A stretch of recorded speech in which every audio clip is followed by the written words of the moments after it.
Welcome to Cawffee Talk. I'm Mark Tullis, and this is my partner Kirsten Kuhlman. Hello. We are Coffee Cup Productions, and it's New Music Monday. Again. Yay! Today we have Stephanie Rogers with us. In studio. In studio, yes. Yes. Very excited about that. We'll tell you all about Stephanie Rogers real soon, right after a word from our sponsor. Hi, I'm gingerlyn, your unique presenter, and your 4D Epic Mascara is in. Ready for your most fully charged lash look yet? Moodstruck Epic 4D One-Step Fiber Mascara gives you more impact without any of the drama.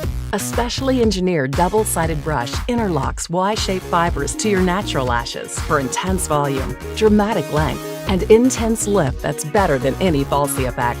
With this One-Step Fiber Mascara, you're living life in 4D, not sold in stores.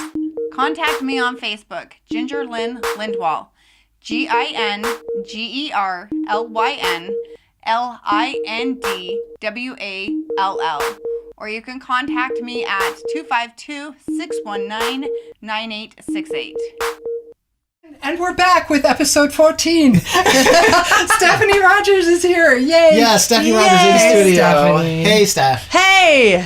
Glad you're here. This is very cool. Welcome. Very Thank you. glad to have you in studio. Thanks for Stephanie having me. and I, we went to different schools together. Well, you went to the same school together. We did go to the same school together, and then... Well, I was so much younger, though. Yes. She's much younger than me. Oh my God. No, you mean younger than him. I meant younger in general. Just young, Yeah, just younger. Yeah. Yeah. We're pretty old now, so. Yes, and we made music together in the 90s, Yeah. and all the stuff is full circle. You know who was here yesterday was Chris Green. Chris Green was here yesterday. Oh my gosh. I know. Our- He's so adorable. Chris Green, Tony Calderisi's coming up. We're having a little hip bone flashback. Everybody knows everybody in Yeah. Chicago music. Yeah. And music and storytelling and in theater, everybody knows everybody. Yeah, storytelling, speaking of, this is cool. You have a thing called StoryJam. And I'd never seen StoryJam before, and I was hearing about it for a while, and I'm like, that sounds really interesting. Let's figure out how to get there. And we finally did get to see you at the City Winery, and boy, is that cool. We were so moved. That is thanks. so cool. Explain to the people what StoryJam is.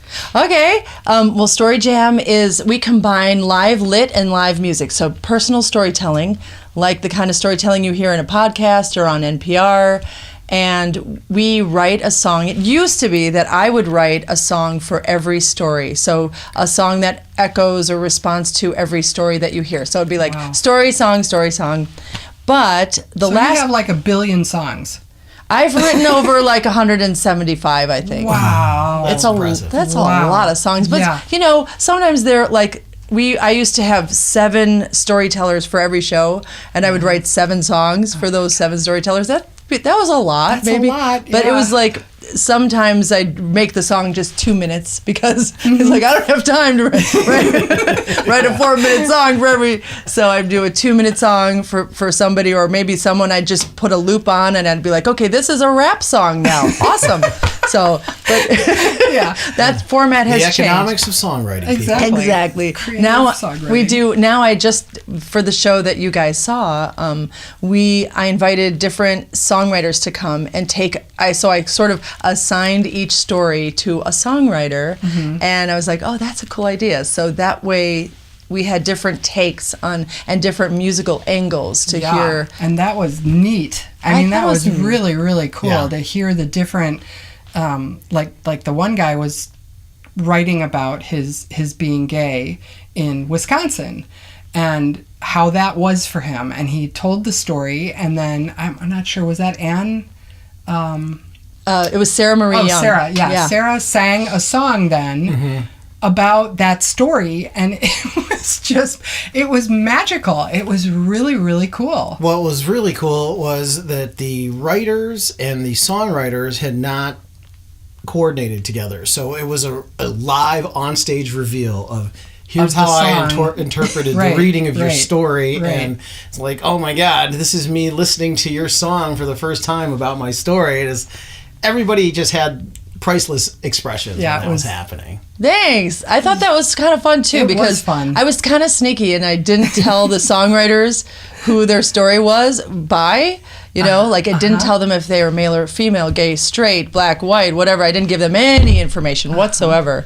And instead, it just, I was just like, here's a story. No title, no anything, no author, no known author. And that's how they wrote. Now, usually when I write the songs, I think about the person, you know. Like I know one storyteller that we always have at StoryJam is this guy Archie Jamjun, and I know that he loves pop music, he loves 80s music, so every time he comes I sort of try to make kind of an 80s pop song for him, because I know that he might like that. He loves Ariana Grande. I'm not sure why, but that's so I put a little like pop, you know, girl pop in there for his stuff usually.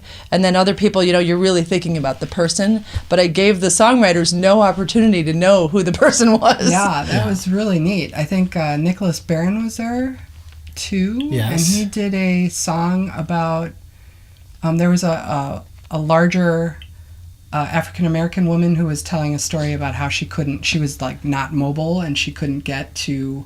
And she had a traumatic ambulance experience. Yeah. Very, very bad. And then finally some tiny little man ended up helping her. And Nicholas sang the song about that. And oh my God. He really laid into the anger of that situation. It made it so funny. But then made it hysterical. And then just like people were laughing. And she was sitting there on stage listening to him sing this song. And she was just like rolling. I mean, it was so funny. That it was just incredible. There was, you know, laughing, crying, you know, just really deep moments. Yeah, and, a lot of emotion. Yeah, around we're sold. We're like, hey, Right on. Yeah, for sure. You come any day. That's fun. We do it about now. We're doing like 4 or 5 a year, and we have plans to do one in San Francisco this year. I'm hoping for New York next year, and just to expand a little more and do more because it's a blast. And you know, it's fun to be the rock, you know, the band. It's not just one songwriter, as you guys saw. Like there's a band there. There's a 10-piece band on stage usually. Yeah. So to have the band part of it and that band energy. So if we bum people out a little bit with a sad moment in a story, we'll definitely try to come back with a little fun rock music, you know, or pop music. We also we sat next to a gentleman who was like a new profound fan, and he said that he was a big Moth follower, and then like said Stephanie is like Moth but with music, you know. And it's like, so what a great niche that was. And he was instantly driven. Are you finding a lot of people from, maybe could you explain a little bit about Moth? Well, the Moth is the reason why storytelling is having such a movement right now in this country and even in other countries is probably because of the Moth. The Moth is an NPR radio show that records and does podcasts, and they have books, they do workshops and stuff. They've been around for like 20 years. And now suddenly storytelling is so popular because of them. And we in Chicago kind of call it live lit. Like that's our little term. I don't know if other towns are using that term, but live lit. Live lit. But there are, I think, I have counted over 60 live lit shows in Chicago every month. Regular occurring shows. Wow. Yeah, so there are over 60. Like, we could go right now probably and go find a show that's going on right this very minute. Did not know that. I had no idea. Yeah. It's very popular. It's a movement, but it's still like a kind of an underground movement because it's not everybody knows about it. But I go to a lot of those shows, and you know, I've always been involved in bands, but I'm also now in grad school for writing. So I started learning about the live lit scene in Chicago, and I was attending all these shows, and I'm like, gosh, this is the coolest thing. People are telling their personal stories and really, you know, opening up and being vulnerable. And some people have crazy stories, and they're so fascinating. But what is missing is music. Yeah. Like the musical interpretation of that. That's it, and that's what this show is, and it's just incredible. I wonder if this whole Moth movement is like a reaction against the digital, like disconnection. yeah. You're feeling a lot of disconnection around phones and apps and, never leaving the house because you can talk to your friends on Facebook and you don't ever need to see them in reality. Yeah. I wonder if that's kind of like a reaction against that. To find that personal thread again and to find that personal connection again to people who are in the audience or people who you're talking to. And then, I think that's probably why it's getting so big, is because people just really need to connect to each other. Totally. Yeah. I totally agree with you. I think that when people come, they're so moved and they're, I think it's cool on so many levels. I think storytelling is cool on so many levels. But, one of our big tenets at the show is diversity. And so when we feel so divided in this country and we feel so disconnected, you go to a storytelling show where there are a diverse range of people there telling their story. I think that a lot of the audience people say, wow, we've had people from every community in Chicago. We've had I've tried to have every kind of person, people with who are physically able, people who have physical challenges, and you see yourself in every story. You see how you are connected to people who seem so unlike you. I felt like the show we saw fostered a safe space for storytellers and people to just be safe reacting. It was a really cool scene. I think cool. I think that's important to have something where people get that. And Kirsten said there's a real need. Yeah. You're filling a need, Steph. Well, I hope. That would be cool. Yeah. That'd be awesome. No, it's also it's also a blast, though. I mean, it is fun. It is really fun. It's not all depressing and sad, and really, these shows are just a riot. You've got to go see her live. It's really cool. It's a cool thing, and hopefully you will go worldwide. That would be amazing. I think that would be really amazing. Just get this out there and get people reacting to this. I think it's really neat. So we're going to have, when's the next Chicago show going to be? Well, we have 2 shows in Lake Forest coming up at the Ragdale Foundation. June 12th is our first show, but that's a mini show. There are only 2 stories and a few songs. And then we have August 14th at the Ragdale Foundation again, but that's a full story jam. I'm teaching a bunch of workshops in between that. I've amassed a little bit of a team, and we're going into companies and into places of business and teaching storytelling. And we're planning some of those kinds of events with music too. But then we're going to do a fall show, hopefully in San Francisco, and the next Chicago show after that will probably be in January. I'm hoping to do another MLK Day tribute at Space in Evanston. Okay, excellent. That's a long way off, though. So hipchick.com or Hipchick. That's my web. Yeah, that's my website. Or Hipchick Music. Hipchick? Hipchick.com. Okay, hipchick.com. That's how you can find all things Stephanie Rogers. And then there's an actual StoryJam website, which is StoryJamShow.com. StoryJamShow.com. All right. So excellent. We are going to share a couple of songs. Now, are you going to release a bunch of songs, or do we just get to hear a couple of the rarities that you're going to share with people? What's happening with this? Well, we decided with all these songs, I really wanted to make a recording of the stories and songs, and then we started to record stories, and I started to record songs, and it just doesn't. It's not the same. Hearing a story, I think, by recording is not as great to me as hearing it in person. It's still cool, but it's even better to hear it in person. So I decided just to make a record, like make a CD of 25 StoryJam songs that we've written, and maybe they're all different kinds, but they're from the past few years. Stephanie does nothing in a small way. 25. But remember, some of those songs are really short. It's a quadruple album set. Well, like, remember, there's some of them are like 2.5 minutes long. yeah. So, like, it's actually much shorter than you think. I'm sure it'll only be like 70 minutes or something. That's awesome. Yeah. And you're releasing that soon, or still working on it, or gonna keep going? Yeah. We're trying to get that pulled together. Getting We'll do going. it Okay. once we figure that. Once we finish it, we'll do a CD release, and I don't know where that CD release will be. Yeah, don't overcommit stuff. Yeah.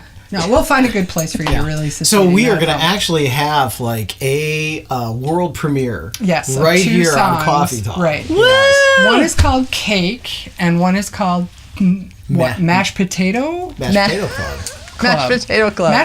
Explain We mashed did potato listen, club but to we me. can't explain I can't what your explain songs what mashed potato club is. What is mashed potato club? So those songs were written in responses to stories that were told at StoryJam. The Mashed Potato Club song was written for a story that was about a gal who had an experience with the Mashed Potato Club, which used to be an actual place in Chicago. Do you remember that? No. Okay, you would go there and you would get like, and as I say in the song, you get 2 scoops or 1. So you go and you order 2 scoops or 1, and then all kinds of stuff on top of your mashed potato assemblage. So you could put like your bacon and your other stuff.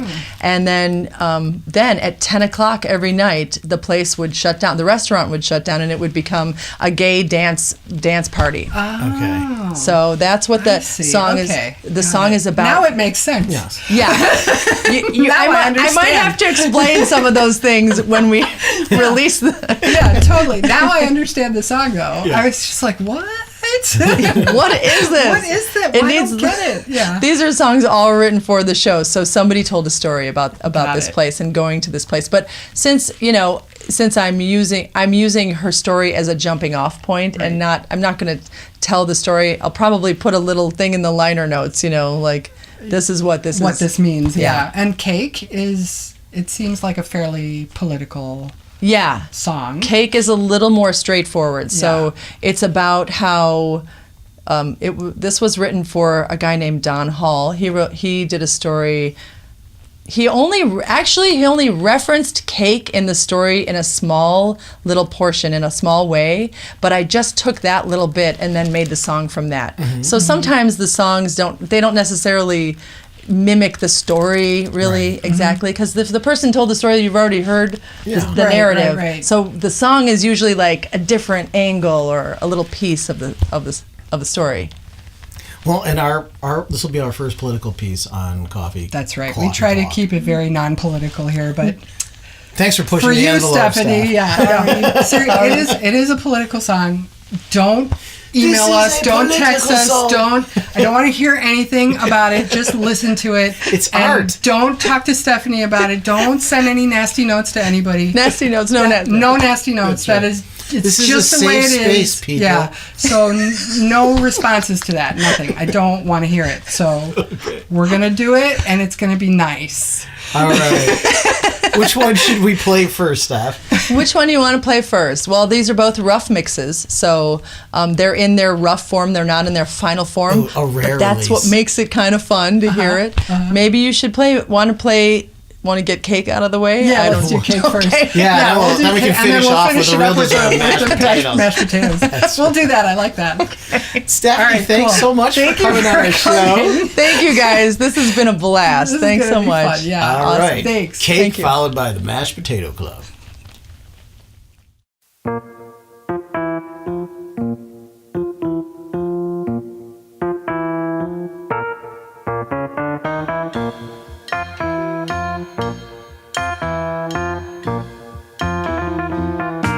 Insulting me only makes me stronger. You decrease impact with overuse. I deflect your words that mean to slander. Turn them around till I am recused. If you call me lover, the mean face, and you wrote your love for me. If you give me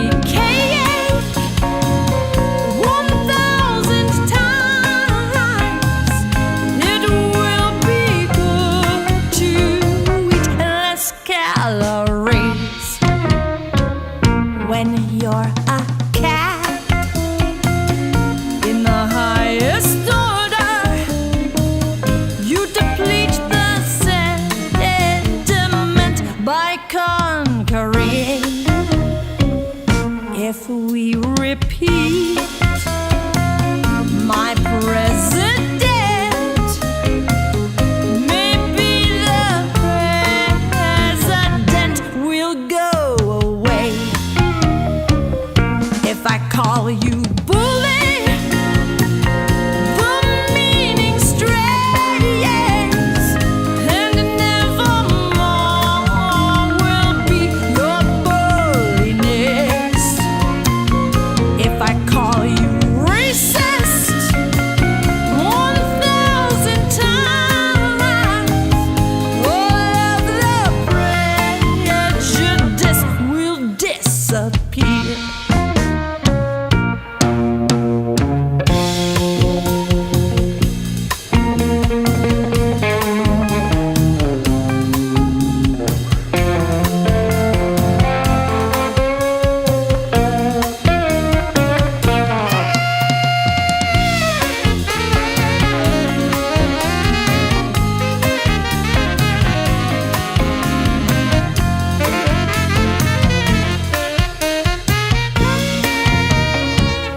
If you call me lover, the meaning fades, then you wrote your love for me. If you give me cake 1,000 times, it will be good to eat less calories. Down on Erie Boulevard, there's a miracle martini in a real exclusive club, serving bacon and cream cheese. And if your name is Craig, or if your name is Cohen, nobody checks IDs, 'cause here there ain't no judging. The mashed potato club. Get your scoops or one.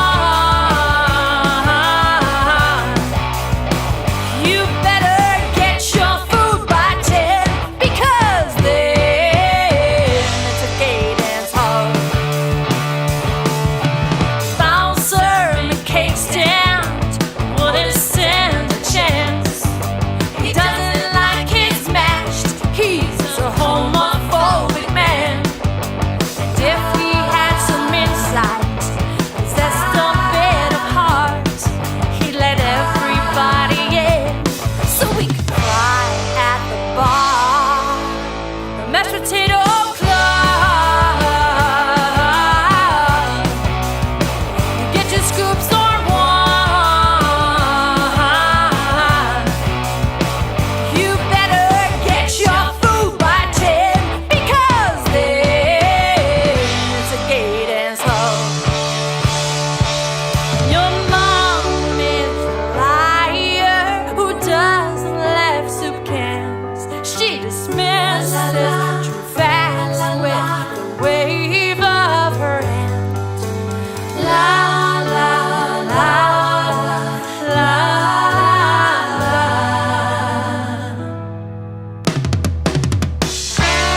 Cawffee Talk is a Coffee Cup Productions podcast. Find our video podcasts on YouTube, Facebook, and our website, coffeecupproductions.com.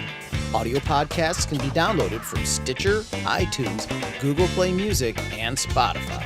Search for Cawffee Talk, CAWFFEETAWK, Cawffee Talk.